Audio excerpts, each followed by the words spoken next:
Hello guys, നമ്മൾ ഇന്ന് ഈ കവറാണ് പൊട്ടിക്കാൻ പോണ. ബിസ്ക്കറ്റിന്റെ പേര് ഗോമാളാണ്. നമുക്ക് കാർത്തിക് എവിടെ? അപ്പൊ ഗായ്സ്, നമ്മൾ ഇന്ന് പൊട്ടിക്കാൻ പോകുന്നത് എന്താണെന്ന് വെച്ചിട്ടുണ്ടെങ്കിൽ ഗോൾമാൾ എന്ന് പറയുന്നത് 50-50യുടെ വേറൊരു എള്ളൊക്കെ വെച്ചൊരു ബിസ്ക്കറ്റാണ് നമ്മളിന്ന് കഴിക്കാൻ പോകുന്നത്. അപ്പൊ എന്തായാലും നമുക്ക് ഇതൊന്ന് കഴിച്ചു നോക്കാം. ഞാൻ പൊട്ടിക്കാം. നമുക്ക് എന്തായാലും ഒന്ന് പൊട്ടിച്ച് നോക്കാം. നല്ല പർപ്പിള് കളറാണ്.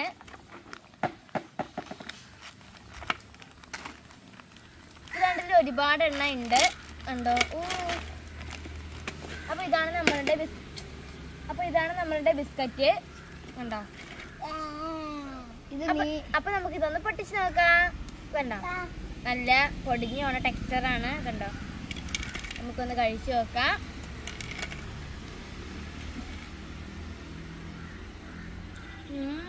കടിച്ചിട്ട് പൊട്ടുന്നില്ല. നല്ല എള്ളിന്റെ ടേസ്റ്റ് ആണ്.